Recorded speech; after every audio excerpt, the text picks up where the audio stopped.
Continue with types of forces. तो if you remember हमने कल 4 फंडामेंटल फोर्सेस सिर्फ हमने इंट्रोड्यूस किए थे। Number 1 was gravitational force, number 2 electromagnetic force, number 3 strong nuclear force and number 4 week nuclear force. तो nature में 4 forces हैं, फंडामेंटल फोर्सेस ऑफ नेचर जिसको बोलते हो आप। सबसे पहला है gravitational force.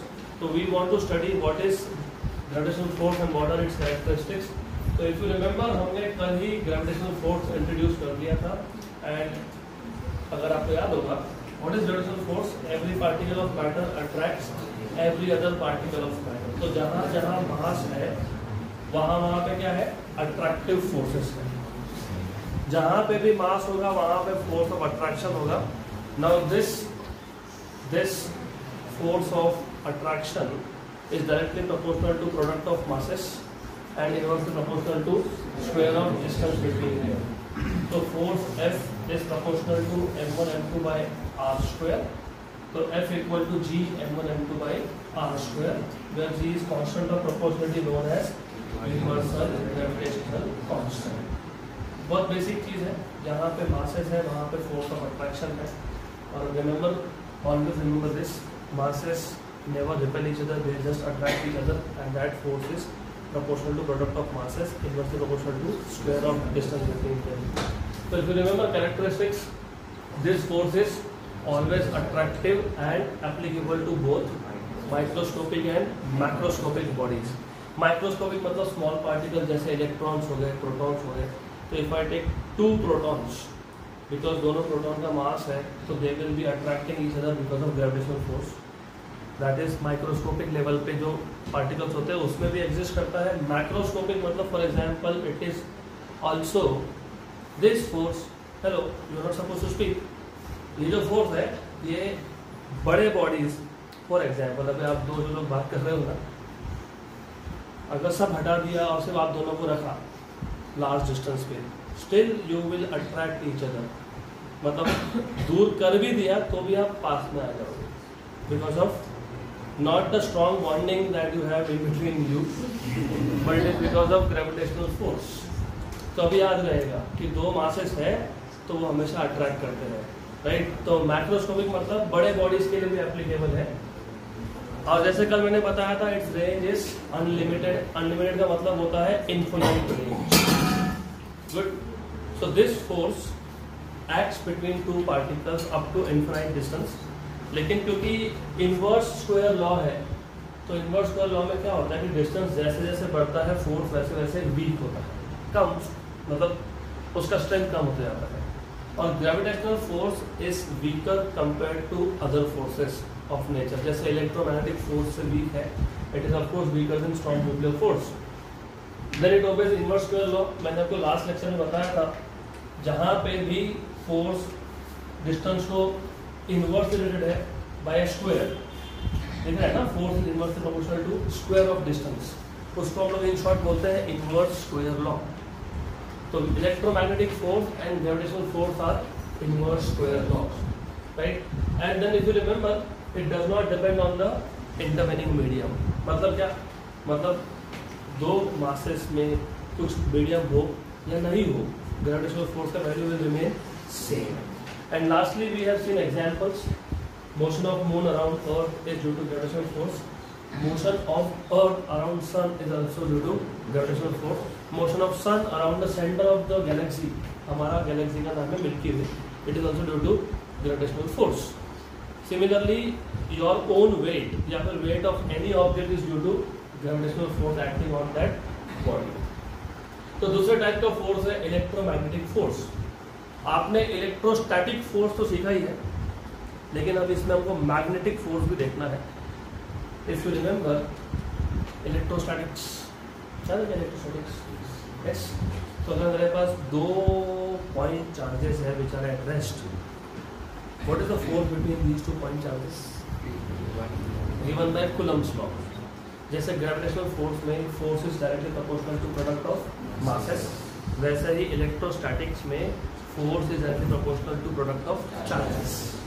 So F is proportional to Q1 Q2 and F is also proportional to 1 by r square. Correct. इसको हम लोग बोलते हैं इलेक्ट्रोस्टैटिक। नाम में है इलेक्ट्रो मतलब चार्जेस, स्टैटिक मतलब एट रेस्ट। तो electrostatic force is given by Q1 Q2 by R। लेकिन ये मैग्नेटिक क्या होता है? तो जब चार्जेस मूव होते हैं ना, इसके लिए इंपॉर्टेंट है कि बेसिक्स पता होना चाहिए। When charges are at rest these charges produce only electric fields. तो एक चार्ज के इलेक्ट्रिक फील्ड में जब दूसरा चार्ज आता है the second charge experiences force. Similarly second charge के फील्ड में पहला चार्ज आ गया तो it will also experience force. पहला चार्ज दूसरे पे जो फोर्स लगा रहा है उसको हम लोग बोलते हैं एक्शन। दूसरा चार्ज जो पहले में फोर्स लगा रहा है उसको बोलते हैं रिएक्शन। लेकिन इस केस में चार्जेस थे एट रेस्ट। रिमेंबर, इंपॉर्टेंट, इसलिए हम लोग बोलते हैं इलेक्ट्रोस्टैटिक। बट एडिशनली जब चार्जेस मूव होते हैं दे जनरेट मैग्नेटिक फील्ड्स। तो static charges generate only electric fields, moving charges generate both electric and magnetic fields. तो when charges are in motion वहाँ पे इलेक्ट्रिक फील्ड के साथ साथ मैग्नेटिक फील्ड्स भी हैं। जैसे एक चार्ज के इलेक्ट्रिक फील्ड में दूसरा चार्ज आया तो वो क्या एक्सपीरियंस करता है? Force, electrostatic force. वैसे ही एक वायर के फील्ड में दूसरा वायर आया। वायर क्यों बोल रहा हूँ? क्योंकि चार्जेस मूव होते हैं, मतलब क्या होता है? करंट, है ना। चार्जेस इन मोशन को क्या बोलते हो तुम? करंट। करंट किसमें से पास होता है? वायर में से। तो जैसे एक वायर जिसमें करंट है, करंट कैरिंग वायर है, उसके पास में अगर मैं दूसरा वायर रखता हूँ उसमें भी करंट होना चाहिए। तो पहले वायर ने जो मैग्नेटिक फील्ड जनरेट किया उसमें अगर दूसरा वायर आ गया तो इट विल एक्सपीरियंस फोर्स। कौन सा force? Magnetic force. Similarly second wire में करंट है तो वो भी क्या जनरेट कर रहा है? Magnetic field. उसमें पहला वायर आ गया तो it will experience magnetic force. तो इलेक्ट्रोमैग्नेटिक मतलब यहाँ पे हम लोग इलेक्ट्रोस्टैटिक फोर्स भी ले रहे हैं और मैग्नेटिक फोर्स भी ले रहे हैं, सिर्फ कंडीशन अलग अलग है। इलेक्ट्रोस्टैटिक के केस में charges are at rest, charges at rest generate only electric field, और उस इलेक्ट्रिक फील्ड में अगर कोई दूसरा चार्ज आ गया तो it will experience force. Correct. अब चार्जेस अगर मोशन में है, चार्जेस मूविंग है, तो they generate currents and current generates magnetic field. तो एक करंट कैरिंग वायर के फील्ड में दूसरा आ गया और दूसरे वायर में भी करंट है तो it will experience magnetic force. इसलिए हमने तो दोनों को कंबाइन करके बोल दिया इलेक्ट्रोमैग्नेटिक फोर्स। गुड। तो the force between two charges at rest is called as electrostatic force and the force between two magnetic poles या फिर two wires which carry current, उसको क्या बोलते हो? Magnetic force. दो पोल्स भी हुए जैसे north pole and south pole, they will also attract और रिपेल ईच अदर। या फिर दो करंट कैरिंग वायर्स हैं वो भी मैग्नेटिक फील्ड जनरेट करते हैं तो उसमें जो फोर्स होगा उसको क्या बोलोगे? Magnetic force. तो मैग्नेटिक फोर्स के लिए सिर्फ इतना आपको समझना है कि मैग्नेटिक फील्ड मैग्नेट भी जनरेट करता है और मैग्नेटिक फील्ड वायर भी जनरेट करता है। तो उन दोनों केसेस में फोर्स को क्या बोलेंगे? Magnetic force. तो स्टैटिक चार्जेस में जो फोर्स होता है वो क्या होता है? Electrostatic force. और दो करंट कैरिंग वायर्स में जो फोर्स होगा वो मैग्नेटिक फोर्स, या फिर मैग्नेट के दो पोल्स में जो फोर्स होगा वो magnetic force. Then a moving charge generates a magnetic field in its surrounding, अभी मैंने आपको बताया, and a charge moving in a magnetic field experiences a force. तो यही सब स्टोरी जो मैंने आपको बताया, एक वायर है उसमें चार्ज है, चार्ज मोशन में है, करंट है तो मैग्नेटिक फील्ड है, उसमें दूसरा वायर आ गया उसमें भी क्या है? करंट है, तो दूसरा वायर क्या एक्सपीरियंस करेगा? फोर्स। तो वही सारा स्टोरी है, सेम थिंग। तो forces between moving electric charges are called as electromagnetic forces. Moving electric charges में दोनों टाइप के फोर्स होते हैं, इलेक्ट्रोस्टैटिक एंड मैग्नेटिक। तो उसको क्या नाम देंगे? Electromagnetic forces. और इसका एक जनरल नाम और भी है, तो लॉरेंट्ज फोर्स बोलते हैं। क्या बोलते हैं इसको? Lorentz force. That you will study in 12th standard. 12th standard में आपको magnetic field due to electric current नाम का चैप्टर है, चैप्टर नंबर 10 12th में। उसमें आप लॉरेंट्ज फोर्स डिटेल में सीखोगे। अभी हमको सिर्फ इंट्रोडक्शन ही करना है because we want to know which are different types of forces. तो हर एक फोर्स का अपना अपना कैरेक्टरिस्टिक्स है। जैसे ग्रेविटेशनल फोर्स का था, ग्रेविटेशनल फोर्स में इट इज ऑलवेज अट्रैक्टिव क्योंकि masses will never repel each other. वैसे electrostatic force can either be attractive और इट कैन बी रिपल्सिव। अगर दोनों चार्जेस सेम टाइप के हुए तो फोर्स क्या होगा? रिपल्सिव। और अपोजिट टाइप के हुए तो attractive, right? Proton proton will repel each other, electron will repel, and electron proton will attract. So if you have like charges मतलब दोनों चार्जेस सेम टाइप के, पॉजिटिव या फिर नेगेटिव, तो फोर्स विल बी रिपल्सिव। एक positive और एक negative तो अट्रैक्टिव। याद रखना, आगे काम में आएगा। तो we are just building the basics now, क्योंकि आगे जाके फोर्स नेगेटिव होने का मतलब समझ में आना चाहिए। अगर एक चार्ज नेगेटिव है और एक चार्ज पॉजिटिव है तो फोर्स अट्रैक्टिव है कि रिपल्सिव है? अट्रैक्टिव है। तो force is proportional to product of charges, correct? एक चार्ज नेगेटिव, दूसरा चार्ज पॉजिटिव, तो फोर्स पॉजिटिव आएगा कि नेगेटिव आएगा? Q1 is minus E, Q2 is plus E, तो force will be 1/4 pi epsilon 0 Q1 Q2 by R square। Q1 क्या था? Minus E, Q2 क्या है? प्लस E, तो 1/4 pi epsilon 0 minus E square by R square. तो force यहाँ पे negative आ रहा है कि पॉजिटिव आ रहा है? नेगेटिव आ रहा है। एक चार्ज क्या था? नेगेटिव, दूसरा क्या था? तो फोर्स अट्रैक्टिव है कि रिपल्सिव है? अट्रैक्टिव है। तो फोर्स की वैल्यू नेगेटिव आने का मतलब क्या है? Forces are attractive. और फोर्स का वैल्यू पॉजिटिव आने का क्या मतलब होता है? Repulsive, right? तो फोर्स का वैल्यू पॉजिटिव आना मतलब क्या? फोर्स का वैल्यू पॉजिटिव आने का मतलब क्या? मैडम आप शिफ्ट हो जाइए, अभी देखो मुझे एडिटिंग करना पड़ जाएगा, कब से मैं बोल रहा हूँ बात मत करो। चलो फटाफट शिफ्ट हो जाए, क्विक, थैंक यू। और मैंने पहले ही बोल के रखा था एक बेंच पे ही। तो फोर्स नेगेटिव आना मतलब अट्रैक्टिव फोर्सेस और पॉजिटिव आना मतलब रिपल्सिव फोर्सेस। गुड। तो electromagnetic forces are stronger than gravitational force. तो मैंने पहले ही बता दिया था कि ग्रेविटेशनल फोर्स वीकर है, मतलब ग्रेविटेशनल फोर्स को छोड़ के कोई भी और फोर्स होगा वो स्ट्रॉन्ग है। तो electromagnetic forces are stronger than gravitational force. They obey inverse square law, क्योंकि यहाँ पे भी आपने सीखा ही है force is inversely proportional to square of distance, right? जैसे gravitational force does not depend on intervening medium, वैसा यहाँ पे नहीं है। Electromagnetic forces depend on intervening medium. दो चार्जेस के बीच में अगर वैक्यूम है तो फोर्स की वैल्यू अलग, और अगर कोई और मीडियम बढ़ जाए तो फोर्स की वैल्यू अलग होगा। तो दे depend on intervening medium. It is a long range force, just like gravitational force, electromagnetic force is also long range. कितना रेंज? इन्फिनाइट। क्योंकि जहाँ जहाँ पे इनवर्स स्क्वायर लॉ आए, 1/r² आए, वहाँ पे फोर्स जीरो तब होता है जब डिस्टेंस कितना हो? इन्फिनिटी। मतलब any two charges will attract each other, attract और repel each other up to infinite distance. तो ये लॉन्ग रेंज फोर्स है। Example, you have seen many such example. वो तो मैंने अभी बता दिया कि अगर मेरे पास दो चार्जेस है, एक पॉजिटिव एक negative, they will attract each other by Coulomb's law, वो एग्जांपल हो गया force between to static charges. लेकिन अगर चार्जेस मोशन में तो वहाँ पे क्या है? करंट है। So when current flows through two parallel conductors, this is very interesting. Let us say मेरे पास दो करंट कैरिंग कंडक्टर्स है, वायर्स है, दोनों में करंट है। अब डिपेंड करेगा करंट के डायरेक्शन पे, if they attract each other और if they repel each other. दोनों सेम टाइप के charges, positive positive, negative negative, they repel each other. लेकिन वहां पे चार्जेस स्टैटिक थे, इलेक्ट्रोस्टैटिक थे। करंट के केस में अगर लाइक करंट्स है, लाइक करंट मतलब दोनों का डायरेक्शन सेम होना, लाइक चार्जेस क्या करते हैं? रिपेल, लाइक करंट्स अट्रैक्ट करते हैं। तो when you have two parallel wires and if the current is in the same direction, जैसे दोनों में ही करंट नीचे से ऊपर जा रहा है, bottom to top, these two wires will start attracting each other.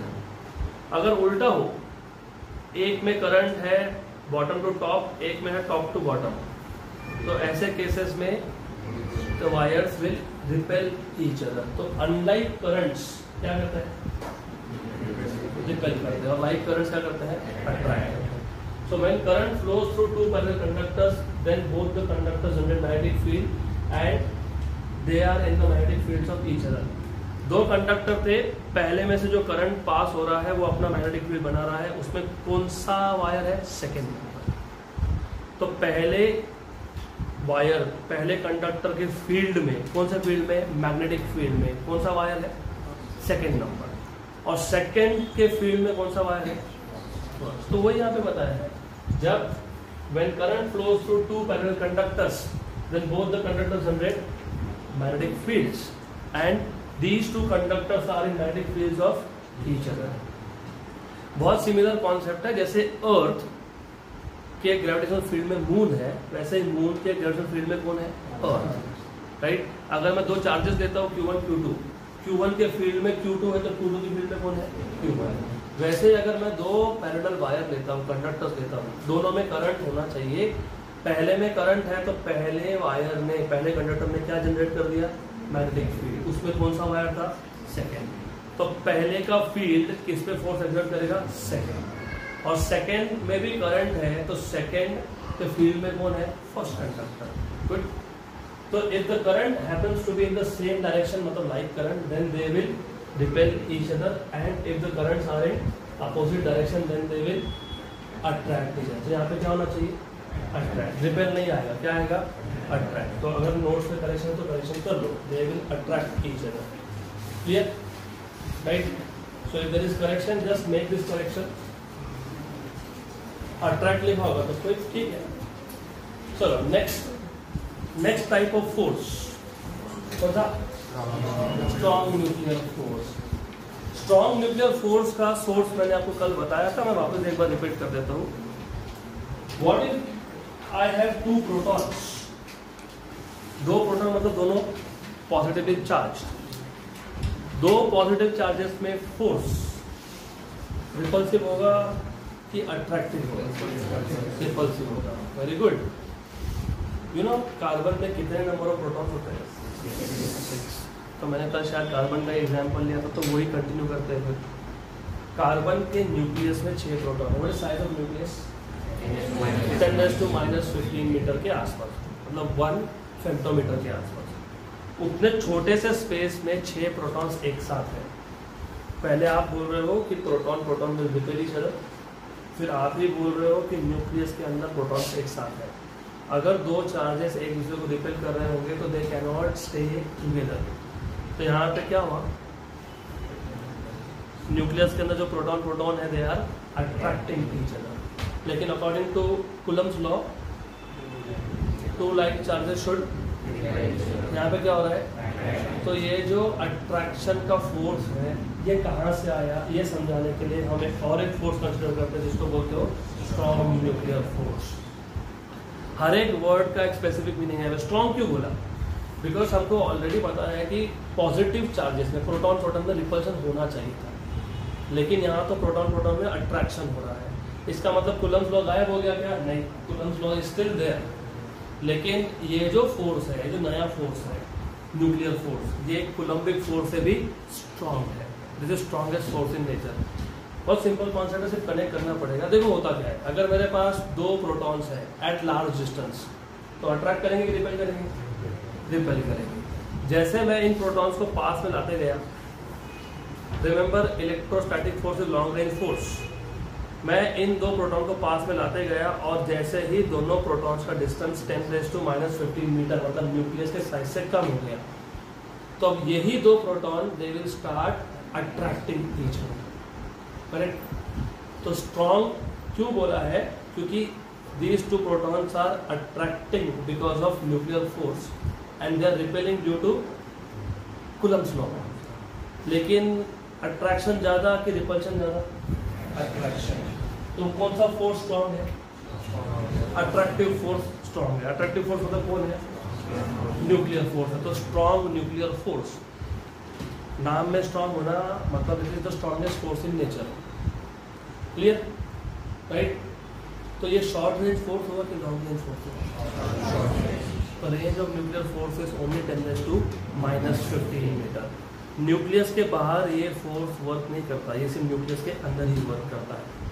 Right? तो डिफरेंस बेसिक है। In case of electrostatic force.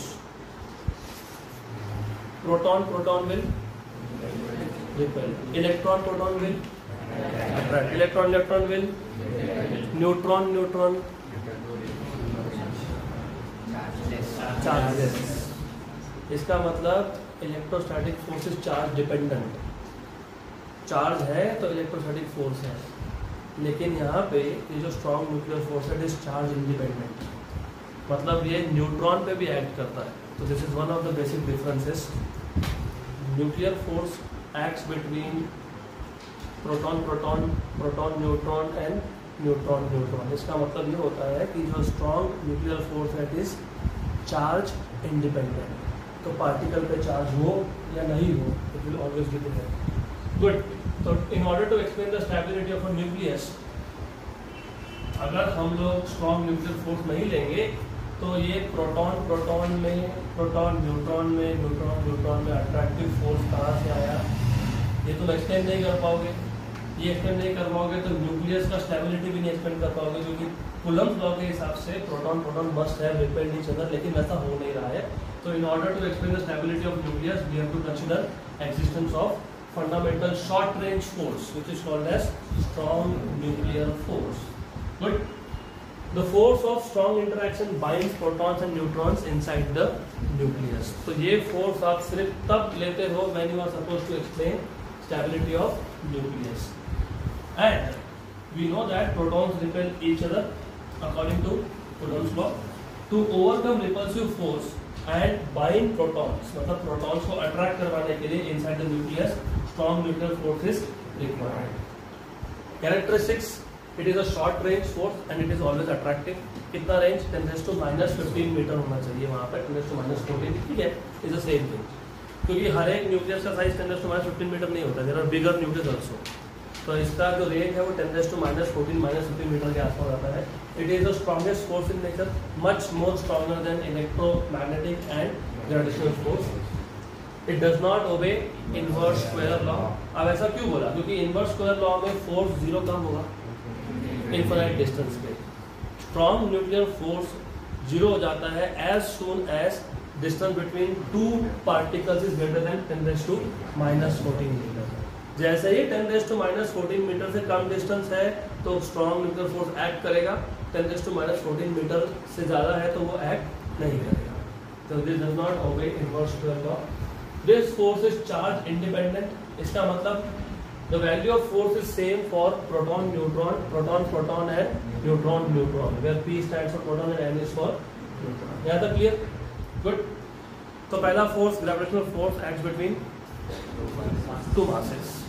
Correct. Microscopic macroscopic दोनों के लिए होता है. It is always attractive.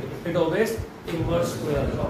It does not depend on intervening medium. दूसरा force electromagnetic force. Right.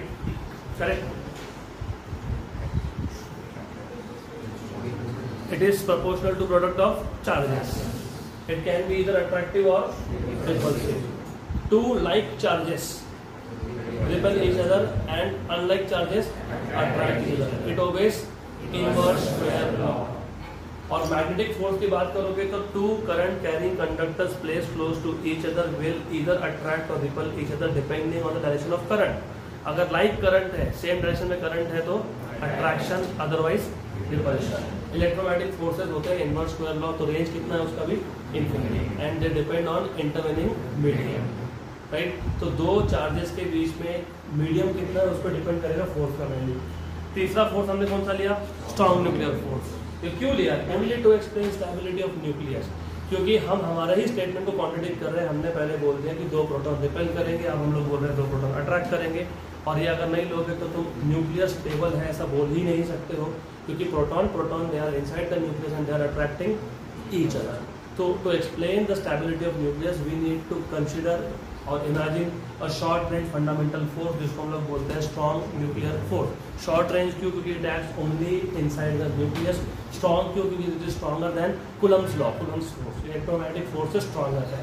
Right. इसके characteristic बहुत सिंपल है. शॉर्ट रेंज है. नंबर 2 ऑलवेज अट्रैक्टिव है. Number 3 it does not obey inverse square law. Number 4 it is charge independent. मतलब जितना force proton neutron में उतना ही न्यूट्रॉन में। और चार्ज इंडिपेंडेंट क्यों बोला? क्योंकि न्यूट्रॉन इज न्यूट्रल, फिर भी उसमें फोर्स एक्ट होता है। Is that clear? Then coming to the last force, which is called as weak nuclear force. अब ये weak nuclear force का origin कहाँ से आया? What is weak nuclear force? तो अगर आपको पता होगा, नहीं पता होगा तो डोंट वरी, 12th के फिजिक्स में आता ही है, nuclear physics. There are certain radioactive nuclei. सुना क्या वर्ड रेडियोएक्टिव? नहीं, चलो सिंपल कर देता हूँ, अनस्टेबल न्यूक्लियाई सुना है? Uranium, right? तो ये जो अनस्टेबल न्यूक्लियस होते हैं ना, unstable nuclei they keep on breaking. क्यों? क्योंकि उनको स्टेबल बनना है। देयर आर सर्टन न्यूक्लियाई जो स्टेबल नहीं है, और स्टेबिलिटी का एक कंडीशन है, वो आप 12th में सीखोगे। फिलहाल इस स्टेज पे आपके लिए इतना जरूरी है समझना कि there are some nuclei which are highly stable, there are some nuclei which are not stable. The most stable element that you find is iron, Fe, right? उसका न्यूक्लियस सबसे ज़्यादा स्टेबल होता है, इसके लिए सबसे ज़्यादा क्वांटिटी में हमको वही मिलता है मेटल्स में, है ना? सीखा होगा ना आपने, एबंडेंट, मोस्ट एबंडेंट मेटल्स।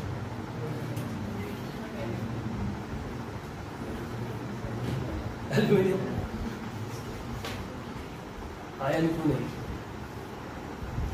तो अभी चेक करो आप, लेकिन यू हैव टू अंडरस्टैंड सबसे stable element is iron, most stable. कोई भी एलिमेंट का स्टेबिलिटी उसके न्यूक्लियस से आता है। अगर न्यूक्लियस स्टेबल है तो ही एलिमेंट स्टेबल है, बराबर? फिर ऐसे भी एलिमेंट्स हैं जो हाईली अनस्टेबल है। तो अनस्टेबल जो एलिमेंट्स होते हैं उनका न्यूक्लियस अनस्टेबल होता है। तो जो अनस्टेबल न्यूक्लियस होते हैं वो ब्रेक होते रहते हैं। उस प्रोसेस को बोलते हैं रेडियो एक्टिव डिके या फिर फ्यूजन। तो there are 2 types of nuclear reactions, fission and fusion. Fusion मतलब मिक्स करना, छोटे छोटे न्यूक्लियस साथ में आके बड़ा न्यूक्लियस बन गया। और फ्यूजन मतलब टुकड़े होना, बड़ा न्यूक्लियस अनस्टेबल था वो ब्रेक हो गया। तो न्यूक्लियर फिजिक्स में आप 3 टाइप के रिएक्शन देखोगे। 2 रिएक्शन है, एक डीके है, रेडियोएक्टिव डीके में एक बड़ा न्यूक्लियस स्प्लिट हो गया, और एक है रिएक्शन। मैं तब बताऊंगा आपको कि रिएक्शन और डीके में डिफरेंस की आपकी ज़रूरत नहीं है, बट रिमेंबर जो डीके हो रहा है मतलब क्या हो रहा है, जो अनस्टेबल न्यूक्लियाई है वो क्या हो रहा है, वो ब्रेक होते जा रहा है। अपने आप कुछ नहीं होता।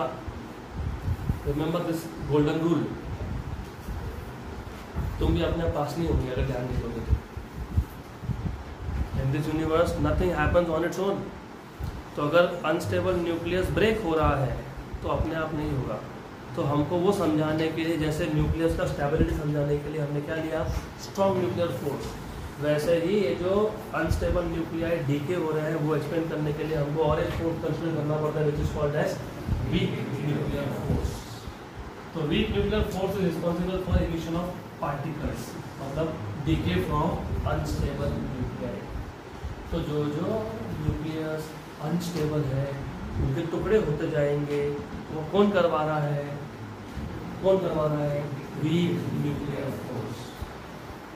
This is the interaction between subatomic particles that is responsible for radioactive decay. वो छोड़ दो, वो हमारे लिए इंपॉर्टेंट नहीं है, we will not go into details of that. Then नाम में ही है, बाय द वे, क्या नाम है इसका? Weak nuclear force. तो it is weakest in nature, आगे आएगा। It is weaker than electromagnetic and strong nuclear force, correct? ये नेचर का सबसे वीक फोर्स है। It act between 2 elementary particles. What do you mean by elementary particles? क्या होता है एलिमेंट्री पार्टिकल मतलब? What is elementary particle? तो थोड़ा बेसिक्स पे ब्रश अप करते हैं। एक सब्सटेंस अगर मैं लेता हूँ और उसको मैं तोड़ते जाता हूँ तो जो पार्टिकल हमको मिलेगा उसको बोलते हो एटम। अब एटम में क्या क्या होता है? Electron which are revolving around nucleus. Nucleus में क्या होता है? Protons and neutrons. तो up to your level you should know that nucleus is made up of protons and neutrons. तो पहले हम लोग बोलते थे कि protons and neutrons are elementary particles, सबसे छोटे वाले। लेकिन अब हमको पता लगा कि protons and neutrons themselves are made up of something called as quarks. तो प्रोटॉन न्यूट्रॉन भी किसी और चीज से बना है, they are known as quarks. तो जो क्वार्क होता है ना, इसको हम लोग क्या बोलते हैं, एलिमेंट्री पार्टिकल्स। तो न्यूक्लियस के अंदर जो प्रोटॉन न्यूट्रॉन है, they are interacting with each other due to elementary particles.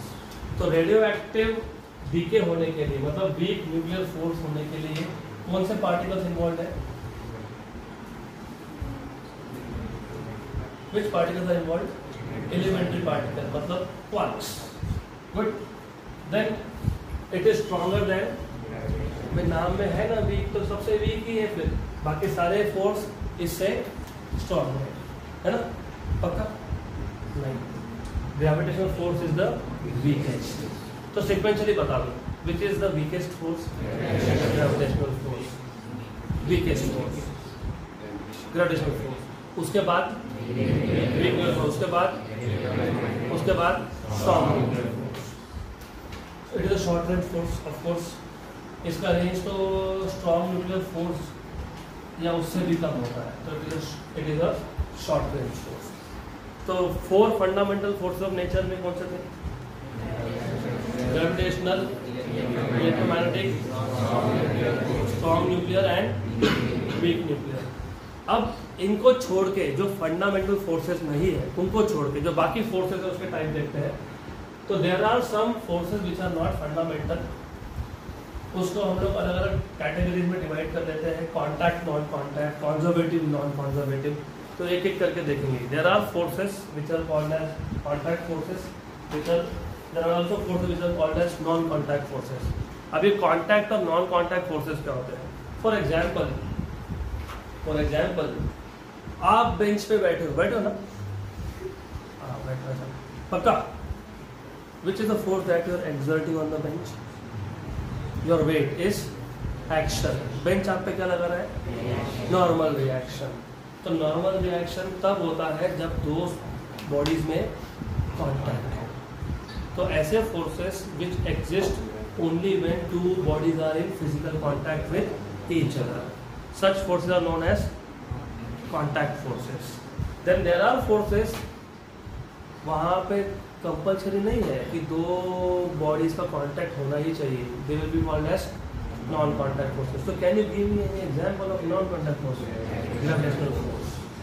ऐसा हुआ क्या कि मून आया अर्थ के साथ कांटेक्ट किया, तब दोनों में अट्रैक्शन है? नहीं हुआ ना वैसा? What about two charges? Even if they are not in contact with each other, they will attract or repel. So there are two types of forces, contact forces and non-contact forces. The forces which act on bodies when they are in physical contact with each other are called as contact forces. Then the forces experienced by bodies even when they are not in physical contact are called as non-contact forces. Examples of contact forces is normal reaction, friction. ठंड के दिन में क्या करते हो? ऐसा ही करते हो ना, राइट? तो क्या कर रहे हो? एक सरफेस दूसरे के साथ कांटेक्ट में है और एक सरफेस दूसरे के ऊपर मूव हो रहा है, तो क्या हो रहा है? Friction, right? Friction generates heat, इसलिए तुम ऐसा करते हो और आपको लगता है कि थोड़ा हीट जनरेट हो, राइट? करेक्ट? नहीं तो ऐसा करने लगते, कुछ हो ही नहीं रहा क्योंकि friction is contact force, right? दूसरा टाइप का कौन सा है? Normal reaction. There are other examples also. और for example non contact forces, gravitational force, electromagnetic force etcetera etcetera, non contact forces. फिर हम लोग फोर्सेस को और भी कैटेगरीज में डिवाइड कर सकते हैं, real and pseudo forces. What is the meaning of real force? Real, pseudo. real force which have some source, okay? Example लिखा है, ग्रेविटेशनल फोर्स। तो ये रियल फोर्स क्या होता है और सूडो फोर्स क्या होता है, एक एक करके समझ लेते हैं। और force which is produced due to interaction between two object is called as real force. For example आप बेंच पे बैठे हो तो एक्शन है, रिएक्शन है। यहाँ पे आपका वेट एक्शन है और बेंच आप पे लगा रहा है रिएक्शन, तो यहाँ पे इंटरैक्शन है बिटवीन यू एंड बेंच। तो रिएक्शन फोर्स रियल फोर्स है कि सूडो फोर्स? Real force. ऐसे फोर्सेस जो इंटरैक्शन से प्रोड्यूस होते हैं, they are called as real forces. For example gravitational force, if you have two masses, these two masses are interacting with each other, तो यहाँ पे दो पार्टिकल्स के इंटरैक्शन की वजह से जो फोर्स प्रोड्यूस हुआ, gravitational force is real force. For example two charges, they will attract or repel each other, that is also real force. So real force is produced due to interaction between अरे थोड़ा relax होकर बात करो, तुम tension मत लो ज़्यादा। Let's be little, you have to think about it. Real का मतलब क्या होता है? What is the meaning of real? What is real? What is the meaning of real? Which exist, है ना? तो real force is a force which is produce due to interaction between two bodies. अगर दो bodies के पास mass है तो they will interact with each other gravitationally. तो ग्रेविटेशनल फोर्स क्या है? Real force. अगर दो बॉडीज के बाद चार्जेस है तो they will interact with each other by Coulomb's law. तो इलेक्ट्रोस्टैटिक फोर्स क्या है? Real. Correct, right? You are sitting on a bench, action, and bench is giving you reaction. Real है because there is interaction between you and bench. So when a force is produced due to interaction between two objects, that force is called as real force. Right? This force has a specific source. तो इस force का एक source होता है। मैं आपको और एक एग्जांपल देता हूँ। मैंने कल भी दिया था एग्जांपल सूडो फोर्स का, बताया था मैंने आपको। Non inertial frame of reference याद होगा। तुम गाड़ी में हो, गाड़ी ने राइट में टर्न मारा, what do you feel? A push to the left. किसने धक्का दिया? नहीं दिया। तो उस फोर्स का कोई सोर्स है क्या? नहीं। तो ऐसे फोर्स को हम लोग बोलते हैं सूडो। तो जिस फोर्स का एक सोर्स हो that is called as real, और जिस फोर्स का कोई सोर्स नहीं है दैट इज सूडो। सूडो मतलब नकली, virtual, which does not exist. Okay, तो जो रियल फोर्सेस होते हैं ना, this real forces obey Newton's laws of motion. Inertial frame क्या था? What is inertial frame of reference? A frame of reference in which Newton laws of motion are valid. तो जो forces Newton law को ओबे करते हैं वो forces कौन से होते हैं? Example, or revolves around sun due to gravitational force. Example, another example, relative motion between two solid surfaces in contact gives rise to force of friction. एक सरफेस के ऊपर से दूसरा सरफेस मूव होगा तो वहाँ पे क्या प्रोड्यूस होगा? फ्रिक्शन। तो यहाँ पे सरफेस नंबर 1 और surface number 2 they are interacting with each other. Clear? Good, पक्का। Another example, binding of neutrons and protons inside a nucleus due to strong nuclear force। ये भी रियल फोर्स है। तो जो फंडामेंटल फोर्सेस इन नेचर की तुम बात करते हो, चारों फोर्सेस क्या है? Real forces, right? What are pseudo forces? अभी मैंने बताया। चलो एग्जांपल से स्टार्ट करते हैं। देखो क्या बोला है। When we are travelling in a bus and if the bus suddenly stops, we feel pushed in the forward direction. अब बस चालू हो गया और आगे जा रहा है, we feel push in the backward direction. Bus is taking turn to the right, we feel push to the left. Bus is taking turn to the left, we feel push to the right. तो ये जो forces है they do not have a physical origin. तो this force does not have any external source and hence can not be explained on the basis of Newton's laws of motion. अभी भी जिसको confusion है मैं और clear कर देता हूँ। न्यूटन्स लॉज ऑफ मोशन बार बार क्यों बोल रहे हैं? Do you remember what was Newton's first law of motion? Every particle remains in a state of rest or uniform motion unless an external force is applied to it. Of course, external force should be unbalanced. Simple भाषा में तब तक state of motion change नहीं होगा, मतलब तब तक acceleration produce नहीं होगा जब तक आपके पास एक एक्सटर्नल फोर्स है। Correct, right. What is Newton second law? अगर मैंने एक बॉडी पे एक्सटर्नल अनबैलेंस फोर्स लगा दिया तो क्या प्रोड्यूस होता है? एक्सेलरेशन।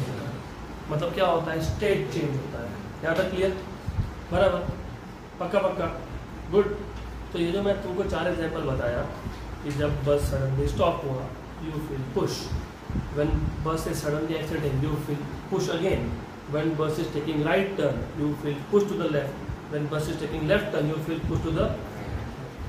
इन चारों केसेस में, चारों ही केसेस में आपको किसी ने पुश किया, फोर्स लगाया नहीं, लेकिन फिर भी you have acceleration.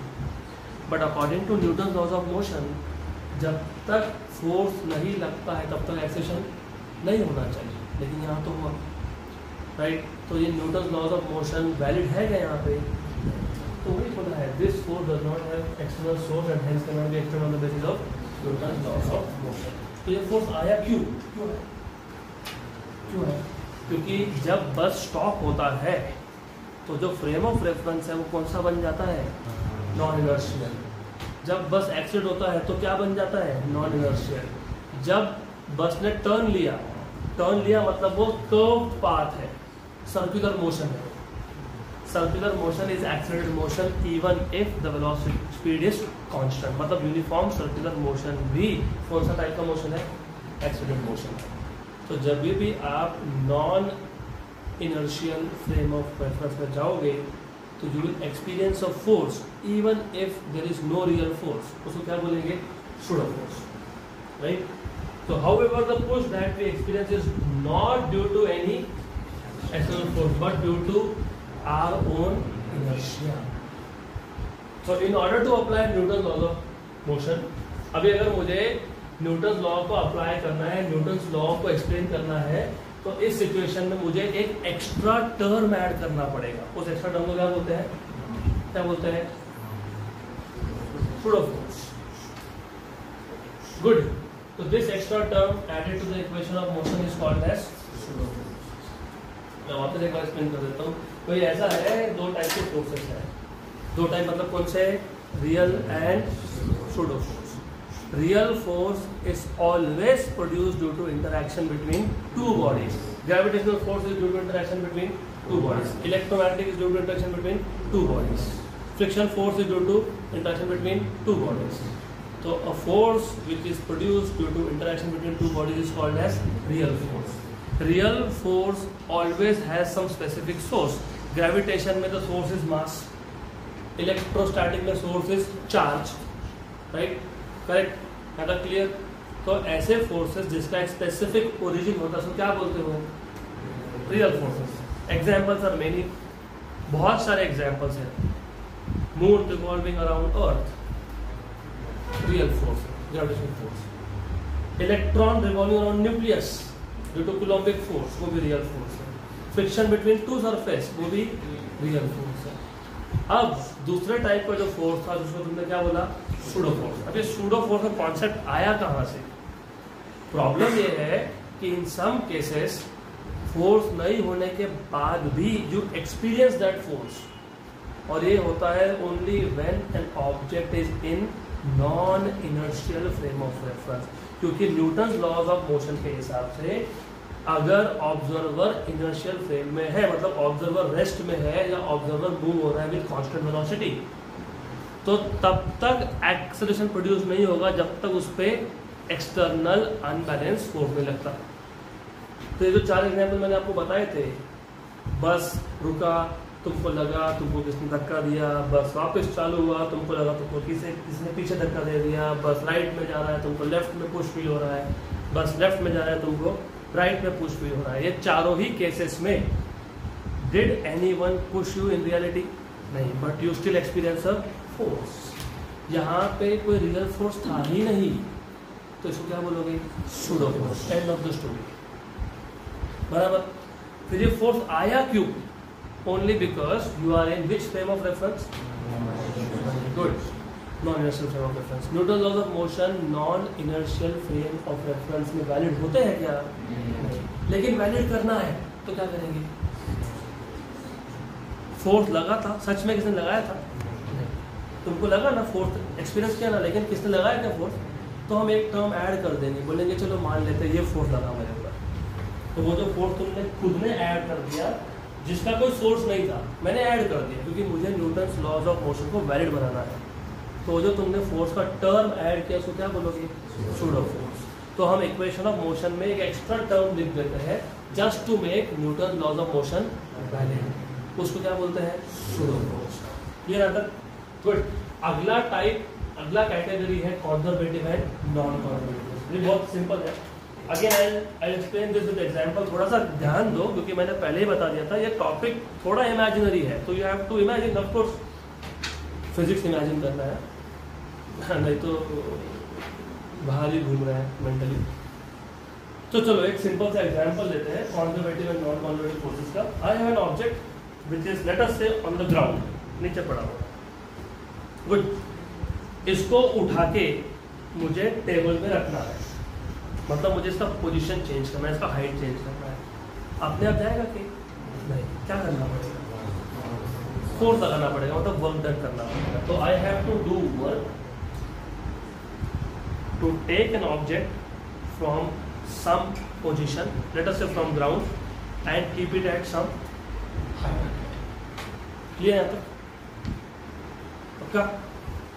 But work is energy which can neither be created. तो माय क्वेश्चन इज कि ये जो वर्क हमने किया ऑब्जेक्ट को एक जगह से दूसरे जगह रखने में, वो कहाँ है? पोटेंशियल एनर्जी के फॉर्म में स्टोर। यहाँ तक क्लियर? पक्का?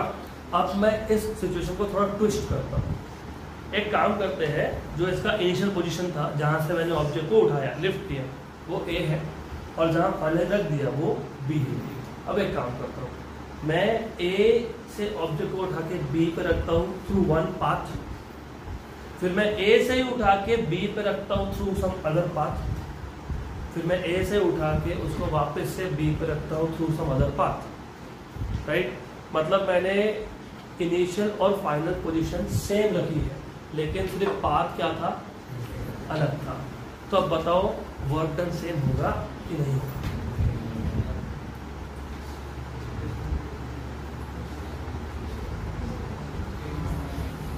Will the work done be same or will it be different? It will be the same. So if the work done is path independent, तो ऐसे फोर्सेस को आप बोलते हो the work done by a force, क्योंकि work किसने किया? Force ने। In which the work done is path independent. तुम किसी भी पाथ से लेके आओ, work done will always remain same. ऐसे फोर्सेस को हम लोग बोलते हैं कंजर्वेटिव फोर्सेस। कंजर्व, पता है what is the meaning of conserve? Same. तो when the work done by the force is path independent, then such forces are called as conservative forces. तो पहले समझ लेते हैं कंजर्वेटिव फोर्सेस क्या होते हैं। Consider an object lying on the ground, वही एग्जांपल दिया मैंने, that is lifted and kept on the table. तो ग्राउंड से उठा के उसको टेबल पर रख दिया। अब इस पूरे प्रोसेस में मैंने एयर को निगलेक्ट किया था, मतलब वहाँ पे एयर नहीं है ऐसा इमेजिन करके चलेंगे, वैक्यूम है। So neglecting air resistance, the amount of work done is the work against gravitational force. क्योंकि जब मैं इसको लिफ्ट कर रहा था तो इस ऑब्जेक्ट को नीचे कौन अट्रैक्ट कर रहा है? तो मैं किसके अगेंस्ट में वर्क कर रहा हूँ? Gravitational force. Right? Correct? And this work done is independent of the actual path taken. तो तुमने ऑब्जेक्ट को इनिशियल से फाइनल पोजीशन कौन से पाथ से लाया, इट इज इररिलेवेंट। तुम कहीं से भी लेके आओ, वर्क डन क्या होगा? Same. Right? That is clear? पक्का पक्का? Okay. Similarly while keeping the same object back to the ground from the table, the work is done by the gravitational force. मतलब मैं जब उसको लिफ्ट कर रहा था तो वर्क इज डन अगेंस्ट, और जब उसको वापस रख रहा हूँ तो work is done bye the gravitational force. Right? In either case, the amount of work done is same. मतलब लिफ्ट करने में, A से B पे लाने में, या फिर B से वापस A पे लेके जाने में वर्क डन क्या है? सेम है। ये एक एक पॉइंट याद रखना, आगे हम लोग टेबल बनाएंगे। Differentiate between conservative and non conservative forces. तो conservative and non conservative forces में ये पॉइंट काम में आएगा कि तुम ए से बी पे लाओ, बी से वापस ए पे लेके जाओ, वर्क डन की value same, correct.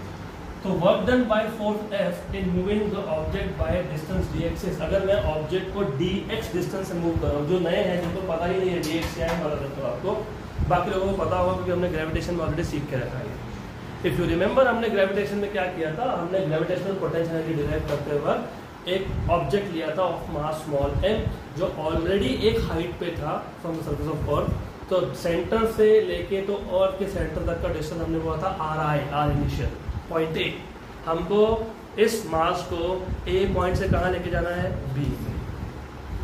We had अर्थ के पास मास था, इनिशियल पोजीशन ए था, उसको कहाँ लेके जाना है, बी पे। तो अगर आपको याद होगा, हम लोग बोलते थे कि ए से बी पे वी टेक स्मॉल स्टेप्स, तो डायरेक्टली ए से बी पे नहीं जाता है, धीरे धीरे। तो ए से बी पे लेके जाने में हमने अप्रोच क्या रखा था, पहले हम स्मॉल डिस्प्लेसमेंट लेंगे, कितना, dx, राइट, करेक्ट। तुम ऊपर जा रहे हो, फोर्स कहाँ है, नीचे, तो work is done against which force, do you remember what is the formula of work done, force into displacement. अभी ये भूल जाओ, it is force vector dot displacement vector, F bar dot D X bar. तो work done in small displacement कितना होता है, F bar dot D X bar, F D X cos theta. तो अगर आपको याद होगा, मैंने आपको तब ये भी बोला था कि पोटेंशियल एनर्जी, जहाँ पे भी पोटेंशियल एनर्जी का एक्सप्रेशन डिराइव करना है, हर जगह पे आपको यही अप्रोच यूज करना है। तो मैं वापस एक बार रिपीट कर देता हूँ, ग्रेविटेशन में gravitation potential energy, what we were doing is, हम एक पॉइंट से ऑब्जेक्ट को कहाँ लेके जा रहे थे, दूसरे पॉइंट पर, एक हाइट से कहाँ लेके जा रहे थे, दूसरे हाइट पे, ए टू बी। तो हमने अप्रोच क्या रखा था, हमने ऐसा बोला था कि एक काम करते हैं, पहले स्मॉल डिस्प्लेसमेंट लेते हैं and will first find out what is work done for small displacement. ऐसे स्मॉल डिस्प्लेसमेंट लेते लेते लेते ए से कहाँ आ गया, बी पे। तो टोटल वर्क डन कैसे फाइंड करते हो, इंटीग्रेशन। ये सेम कॉन्सेप्ट आपने इलास्टिसिटी में भी यूज किया है, स्ट्रेन एनर्जी। तो एक वायर था, वायर के नीचे लोड लगा दिया और उस लोड को लगा के छोड़ दिया, तो वायर का लेंथ बढ़ गया। वायर का लेंथ मान लो पहले 10 मीटर था, अब 12 हो गया। What is change in length, 2 metre. उसमें भी हमने बोला था कि एकदम से 10 से 12 नहीं होता है, 10 से 10.1, 10.1 से 10.2, 10.2 से 10.3, तो स्मॉल डिस्प्लेसमेंट लेते हैं। यहाँ पे भी हम जब ग्राउंड से टेबल पे उसको ला रहे थे, तो हम क्या इमेजिन करेंगे, we will take small steps, पक्का। तो work done in small step dx क्या है, what is work done in small step dx, F bar dot, correct, पक्का। But work is energy and energy can neither be created, कहाँ गया फिर, it is stored in the form of potential energy, बराबर। This work done is stored in the form of potential energy. Clear, 100% clear, no doubt, good. So if work done by और against a force, यहाँ पे work is done against gravity in lifting and work is done by gravity when it is going back. तो if the work done by और against the force is independent of actual path, then the force is said to be conservative. तो मैं इसका पूरा summarise कर देता हूँ आपको वापस एक बार। तो आइडिया ये इस, पहले आइडिया समझ लो अच्छे से। आइडिया ये था कि हमारे पास एक ऑब्जेक्ट है, कहाँ पे है, ग्राउंड पे। उसको तुम कहाँ ला रहे हो, एट सम हाइट, मतलब एट सम हाइट मतलब at a table. Clear, I can take this object from ground to a table through different path. ऐसा उठा के रख दिया, घुमा फिरा के लाए और वहां रख दिया, but initial and final position are same, right. तो इस केस में जो वर्क हुआ वो पाथ इंडिपेंडेंट है। तो when the work done by a force is path independent, then such a force is said to be conservative force, simple, correct. So during this process, अब देखो प्रॉब्लम ऐसा है, अब थोड़ा सा मैं चेंज करता हूँ क्योंकि this is really really really important. Imagine अब ऐसा करते हैं कि एक रीजन है जहां पे मैंने पानी भर के रख दिया, अब मैं ए पोजीशन से बी पोजीशन पे ऑब्जेक्ट को ला रहा हूँ, लेकिन थ्रू वाटर ला रहा हूँ, क्या होगा? तो पानी से जा रहा है कि मुझे भी पानी की जरूरत है, तो तुम तब तक सोच लो।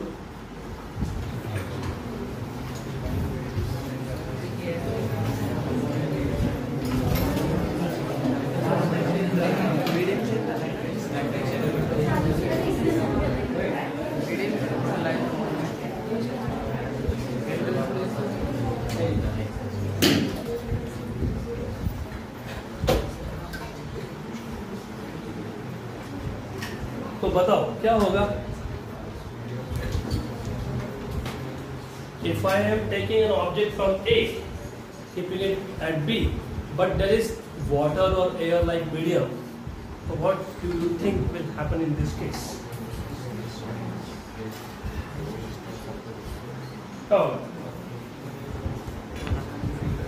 क्या होगा?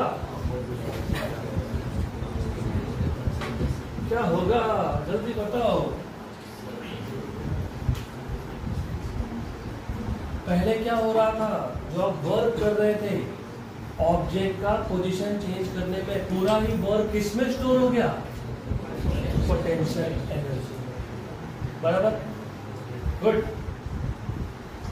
तो ऑब्जेक्ट पे वर्क करना मतलब ऑब्जेक्ट को काइनेटिक एनर्जी देना। क्यों? क्योंकि ऑब्जेक्ट पहले रेस्ट पे था, मैंने वर्क करके उसको मोशन में लाया। मोशन में लाना मतलब क्या होता है? Kinetic energy. तो थोड़ा सा वापस कनेक्ट करो। ऑब्जेक्ट सरफेस पे था, ग्राउंड पे था, उसको उठाया मतलब मोशन में लाया, मतलब कौन सा एनर्जी दिया? तो जो तुमने वर्क किया वो किस में कन्वर्ट हुआ? काइनेटिक एनर्जी में। और एक हाइट पे रख दिया तो ये वर्क काइनेटिक से किस में कन्वर्ट हो गया? अब बताओ, ये उसी ऑब्जेक्ट को ड्रॉप कर दिया, रिलीज कर दिया, तो क्या होगा? क्या? उसी को छोड़ दिया, वापस से potential energy will get converted to kinetic energy. Clear? तो kinetic energy was getting converted to potential getting converted to. इसका मतलब क्या होता है? इसका मतलब ये होता है कि जो भी वर्क तुमने किया है object it is fully recoverable. जितना मैंने काइनेटिक एनर्जी किया था वो पोटेंशियल में कन्वर्ट हो गया, उतना ही पोटेंशियल वापस किस में कन्वर्ट हो गया? काइनेटिक। तो जितना वर्क डन किया वो पूरा का पूरा क्या है? रिकवरेबल। बराबर, क्लियर? ऐसे केसेस में आप बोलते हो एनर्जी इज कंजर्व। अब इमेजिन मैं इनिशियल पोजीशन ए से फाइनल पोजीशन बी पे ऑब्जेक्ट को ला रहा हूँ थ्रू सम एयर और वाटर। तो whenever an object moves from medium, उस पर फोर्स एक्ट होता है, फ्रिक्शनल फोर्स, जिसको तुम ड्रैग बोलते हो या फिर एयर रेजिस्टेंस बोलते हो। बराबर। तो अब क्या होगा? जब आप एयर या वाटर जैसे मीडियम से ऑब्जेक्ट को ला रहे हो तो एयर या वाटर उस पर कौन सा फोर्स लगाएगा? Resistive force. रेजिस्टिव फोर्स होता है डिसिपेटिव फोर्स। डिसिपेटिव फोर्स मतलब वहाँ पे एनर्जी का लॉस होता है। क्या होता है? लॉस होता है। करेक्ट। अब अगर मैं वापस से उस ऑब्जेक्ट को बी से ए पे लेके जा रहा हूँ, तो ए से बी लाने में जितना वर्क हुआ था, बी से ए ले जाने में पूरा का पूरा वर्क रिकवर होगा क्या? नहीं होगा। क्यों नहीं होगा? क्योंकि some part of energy is lost in overcoming resistive forces. Correct. तो ऐसे टाइप के फोर्सेस जिसमें वर्क डन पाथ डिपेंडेंट है, क्योंकि तुम एक पाथ से आए तो अलग वर्क, अगर एयर से लेके आए तो amount of work is different. ऐसे फोर्सेस को क्या बोलते हैं? Non conservative forces. So during this process, if friction or air resistance is present, additional work is necessary against frictional force. This work is path dependent and non-recoverable. Such forces are called as non-conservative forces. So in fact, तुम potential energy define तब करते हो जब forces हो conservative. अगर forces non conservative है तो potential energy define ही नहीं होता है। तो again just a summary, conservative and non conservative. Conservative forces में वर्क डन पाथ इंडिपेंडेंट है, मतलब तुमने कौन सा पाथ लिया it is irrelevant. Always you can recover, जितना भी वर्क हुआ होगा ऑब्जेक्ट को ए से बी लाने में वो पूरा का पूरा रिकवर हो जाएगा। और तुम किसी भी पाथ से लेके आओ, always the same amount of work is done, क्योंकि potential energy in reality depend ही करता है only on initial and final positions. तो if the work done by a force is path independent then the force is conservative. और क्योंकि conservative forces में energy का loss नहीं होता है, राइट, तो उस केस में जितना भी वर्क हुआ that is stored in the form of potential energy. इसका मतलब ये है कि पोटेंशियल एनर्जी डिफाइन सिर्फ कंजर्वेटिव फोर्सेस के लिए ही होता है, नॉन कंजर्वेटिव के लिए नहीं होता है, राइट। अब इमेजिन मैं यही प्रोसेस कर रहा हूँ, ऑब्जेक्ट को ए से बी पे ला रहा हूँ, लेकिन in presence of some medium like air और वाटर। तो when I bring object from A to B through this medium, वो मीडियम क्या करेगा, अपोज करेगा, रेजिस्टेंस करेगा। तो some amount of work is wasted in doing work against the friction. तो in this case अगर मैं दूसरे पाथ से आता, क्योंकि ज्यादा पाथ कवर करूंगा तो ज्यादा फ्रिक्शन होगा, पाथ 1 लिया लेस फ्रिक्शन, पार्ट 2 लिया लंबा पाथ है तो मोर फ्रिक्शन, पाथ 3 लिया ये और भी बड़ा पाथ है तो there is still more friction. तो यहाँ पे तीनों केसेस में work done will be different. तो when the work done by force is path dependent, ऐसे फोर्स को क्या बोलते हो, नॉन कंजर्वेटिव फोर्स। और नॉन कंजर्वेटिव फोर्स के केस में पोटेंशियल डिफाइन ही नहीं होता। तो let us look at this conservative and non conservative forces through a point of differentiation. एक टेबल ही बना लेंगे। तो कंजर्वेटिव फोर्सेस में work done is path independent और नॉन कंजर्वेटिव में पाथ डिपेंडेंट। यहाँ पे work done in a round trip is 0। क्यों 0? क्योंकि मैंने अभी बताया ना, तुम जो वर्क करते हो वो काइनेटिक एनर्जी में कन्वर्ट होता है, वो किसमें कन्वर्ट होता है, और जब उसको तुम वापस अपनी जगह भेज दो potential is back converted to. तो जितना वर्क ए से बी में आने में उतना ही वर्क, तो राउंड ट्रिप में कितना हो गया, 0। तो when you take object from ground to a height, work done is positive और बी से ए पे जाने में it is negative. A to B plus 5 joule, B to A minus 5 joule, तो टोटल कितना हो गया, तो work done in round trip is 0। Central in nature, जो कंजर्वेटिव फोर्सेस होते हैं ना वो सेंट्रल फोर्स होते हैं। सेंट्रल का मतलब क्या होता है, जैसे gravitational force, you remember what is gravitational force, it is a force between two masses, yes, लेकिन डिस्टेंस आप मेजर करते हो सेंटर टू सेंटर। तो direction of the force is always towards the centre, इसको बोलते हैं सेंट्रल इन नेचर। तो conservative forces अगर आप देखोगे they are always towards the centre, they are central forces, जैसे electrostatic force is also central. Then total energy is conserved quantity, मतलब at any stage sum of kinetic and potential energy is constant. अगर object ground पे पड़ा है, it is at rest, what is kinetic energy, what is potential energy, 0। Now when I am lifting this object by doing work, मैंने work किया मतलब मैंने क्या दे दिया, काइनेटिक एनर्जी। और है ऑब्जेक्ट को मैं ऊपर ला रहा हूँ, ऊपर ला रहा हूँ तो क्या हो रहा है, हाइट बढ़ रहा है, हाइट बढ़ रहा है तो potential energy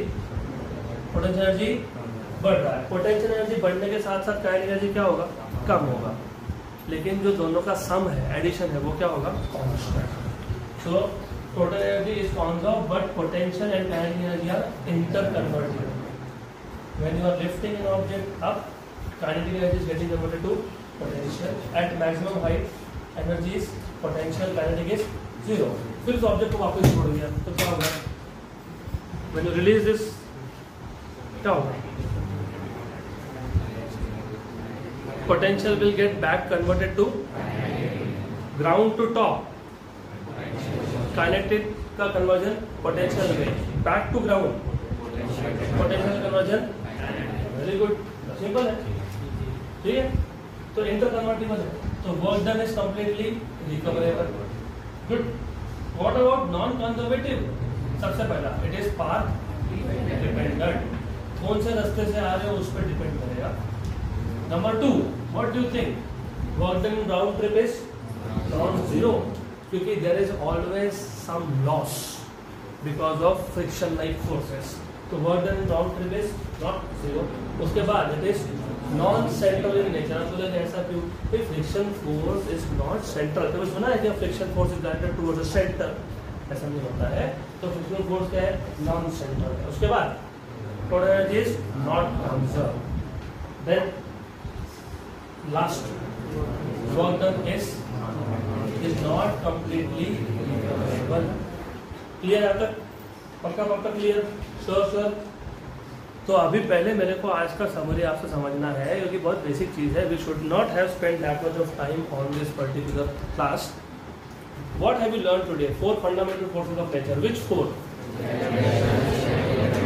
gravitational, electromagnetic, strong nuclear, weak nuclear. Excellent. Which is the strongest force?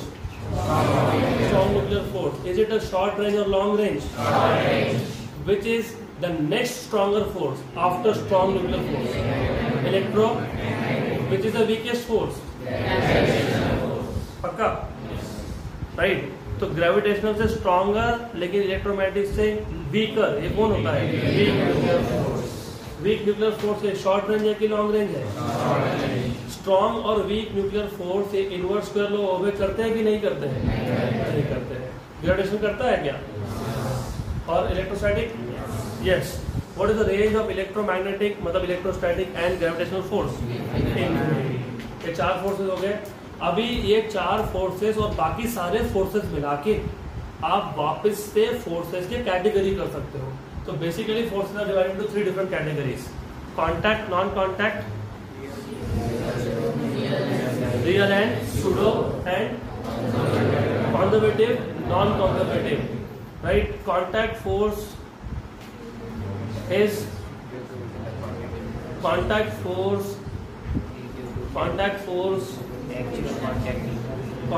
कब होता है? when the two bodies are in physical contact with each other. Example, friction. Example, normal reaction. Non-contact forces, they exist even if the two bodies are not in physical contact with each other. Example, electromagnetic and gravitation. उसके बाद हमने देखा था real forces and pseudo forces. Real forces are forces which have some specific origin, right? They are produced due to interaction between two bodies, correct? They obey Newton laws of motion. सारे ही forces जो तुमने अब तक mention किए हैं वो सारे ही real forces हैं। Friction is real, gravitation is real, strong nuclear force is real, week nuclear force is also real, electromagnetic is also real. सारे ही रियल है, correct? Pseudo forces are forces which do not have a specific origin, right? उसका source खुद body के अंदर होता है, its own inertia, and it appears only when the body goes into non-inertial frame of reference. इसको बोलते हैं pseudo force. अब क्योंकि pseudo force पे हम लोग न्यूटन लॉज ऑफ मोशन नहीं अप्लाई कर सकते, तो Newton laws of motion apply करने के लिए हम इक्वेशन ऑफ मोशन में एक्स्ट्रा टर्म जबरदस्ती का लिख देते हैं। उस टर्म को बोलते हो सूडो फोर्स। फिर हमने देखा conservative and non conservative forces. Conservative force में work done by forces path independent. No matter तुम कोई भी पाथ से पार्टिकल को एक पोजीशन से दूसरी पोजीशन पे लाओ, किसी भी पाथ से लेके आओ, सिर्फ इनिशियल और final position should be same. तो work done is always same. In conservative forces there is no loss of energy due to dissipative forces like friction. Clear? Non-conservative forces में the work done is path dependent, क्योंकि depend करता है। तुम अगर छोटा path लोगे तो friction की वजह से जो एनर्जी का लॉस होगा वो कम होगा, और अगर तुमने कोई बड़ा पाथ लिया, even though initial and final positions are same, but if you are coming through some different path, you are taking object from one point to another through some different path, लेकिन क्योंकि path बड़ा है तो dissipation भी ज़्यादा है, मतलब energy का लॉस भी ज़्यादा है। तो even if initial and final positions are same, work done is path dependent. Potential energy can never be defined for non conservative forces. Good, तो इसके आगे का देखेंगे अभी कल।